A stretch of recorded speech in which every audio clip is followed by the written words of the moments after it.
Hello po sa inyong lahat mga ka-crypto. Ako po si Pinoy Crypto Trader at sa video na ito ay atin pong pag-uusapan ang tungkol sa inilabas po na pahayag ng isang kilalang analyst dito kung saan ay ayon po sa kanya ay sa umpisa daw po ng taong 2024 ay mahihit daw po ni XRP ang kanyang mga inaasahan po nating mga price targets niya.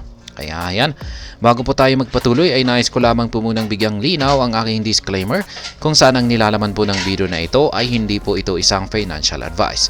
For education and information purposes lamang po ang layunin nito. Maliban po dito ay nais ko na rin pong magbigay babala na wala pong kahit anumang group chat ang Pinoy Crypto Trader. Ayan, a prominent crypto analyst has outlined price points XRP investors can expect in the early parts of the coming year. Kaya yan, nagbigay daw po ng mga price outline yan sa mga presyo na, ito po yung mga presyo na posible pong akyatin ni XRP dito sa paparating na taon na 2024. Ayan, yung particular po yung mga early months po nito, early parts of the coming year.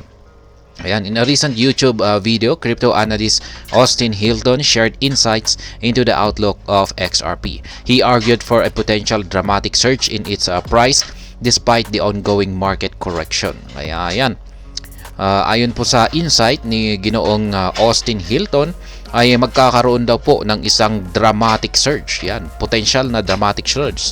Kapag sinabi po nating dramatic surge yan ay matinding pag-angat po sa presyo yan. Ayan, kahit na nagkakaroon tayo ng market correction sa ngayon.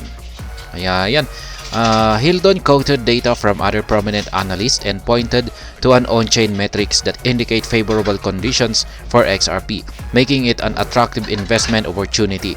Emphatically, he expressed that XRP's price of around 60 cents is a steal for savvy investors. Kaya yan, meron daw po siya kasing mga nakitang mga basehan dito na mga on-chain metrics. Ayan, mga indicators na nagpapakita na pabor po yung conditions, market conditions para kay XRP. Kaya ito raw yung parang naging dahilan kung bakit nasabi niya na attractive daw po ito na investment opportunity. Ayan, magandang mag-invest daw rito ayon po sa kanya. Ayan, sabi pa niya rito na ang presyo ni XRP na nasa 60 cents ay tinatawag po niyang steal. Ayan, para sa mga savvy investors. At ayan, sabi niya dito ay XRP to $1.5 by early 2024. Kaya ayan, ito po yung kanyang price target. Yan, sa ayan, umpisa ng taong 2024 ay aakyatin ni XRP ang presyong $1.5. In the XRP analysis, Hilton quoted a bullish price prediction suggesting a forecasted rise to $1.40 by March 2024. The foundation of this prediction was the potential occurrence of a golden cross event.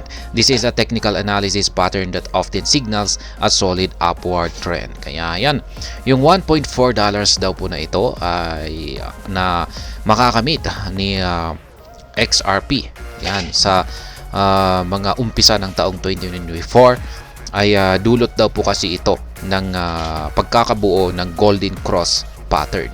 Yan, ito po ay dalawang moving averages na nag-cross at kung pag nag-cross po sila ay nagpapakita po yan ng isang bullish signal na ito ay magkakaroon ng upward trend. On the other hand, Hilton expressed confidence that XRP could experience a more rapid ascent than the projected value.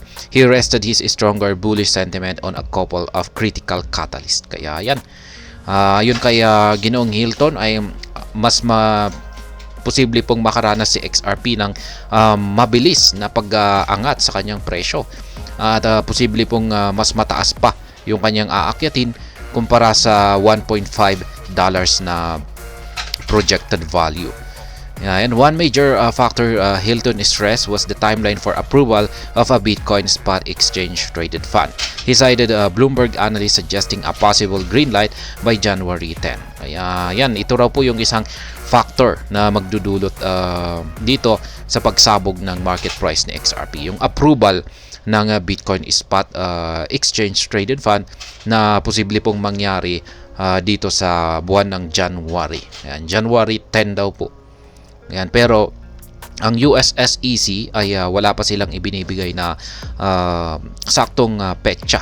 Ayan. Pero basta ito ay nasa loob ng buwan ng January. Ayan, next year. While cautious about this specific date, Hilton believes that Bitcoin ETF approvals could happen in January to February. He emphasized the trend where the US SEC, previously unyielding about authorizing ETF, is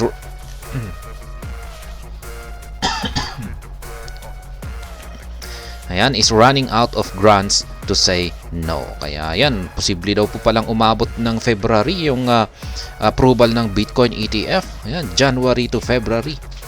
Yan, pero mas mataas po talaga ang chances na ma-approve na po ito sa buwan ng January. Kasi meron naman po tayong balita kanina na kinonfirm na po ni Ginoong Gary Gensler, ang chairman ng SEC, na inuumpisan na po nila ang pagproseso sa mga applications ng Bitcoin spot ETF.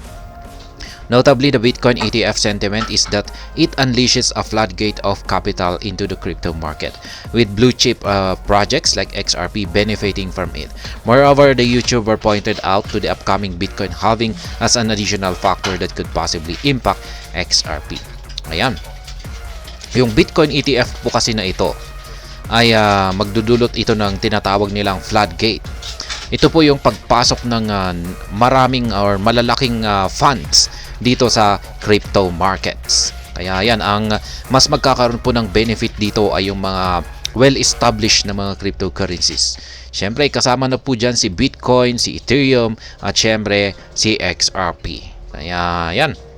At maliban po dito sa spot Bitcoin ETF, ay ayon pa sa YouTuber, yan, ay sinabi niya na ang isa pang catalyst na susunod pagkatapos dito sa approval ng Bitcoin ETF ay ang Bitcoin halving. Yan, isa na naman po itong matinding catalyst yan para sa buong crypto market. Pero ito po ay sa mga April pa magaganap yung Bitcoin halving na ito. And despite these events being outside the direct scope of XRP, Hilton noted the digital asset will experience upward movement as the overall market sentiment improves. Regarding on-chain data, he cited some positive statistics indicating that 1.5 million XRP transactions occur daily and that there is a rise in the number of wallets. Kaya yan. Tumataas na rin daw po yung mga bilang ng transactions dito kay XRP at yung bilang na rin ng kanilang ng wallets na nakikreate dito. Kaya isa po itong positive na metrics. As a result, Hilton suggested that XRP could reach $1.5 or more by the end of the first quarter of 2024. Kaya yan, sa kabuuan, yan po yung kanyang prediction, ay sa first quarter daw po ng 2024 ay maaari daw pong makamit or akyatin ni XRP ang presyong $1.5 or higit pa. Kaya yan. Yan po ang isang prediction naman dito ni Austin Hilton. Yan, isa po siyang YouTuber. Yan. At ayan, hanggang dito na lamang po tayo sa video na ito. Sana po ay inyong nagustuhan ang aking paliwanag dito. Kung inyo po itong nagustuhan ay pakiclick lamang po ang like button nito. Para naman po sa mga bago lamang dito, kayo po ay aking inaanyayahan para mag-subscribe. Pakiclick na rin po ang bell icon nito dahil ito po ang siyang magsisilbing notification nito sa mga bago kong videos na akin pong ina-upload sa aking YouTube channel na ito. Marami pong salamat sa panonood. Ingat po tayo lagi at God bless po sa ating lahat.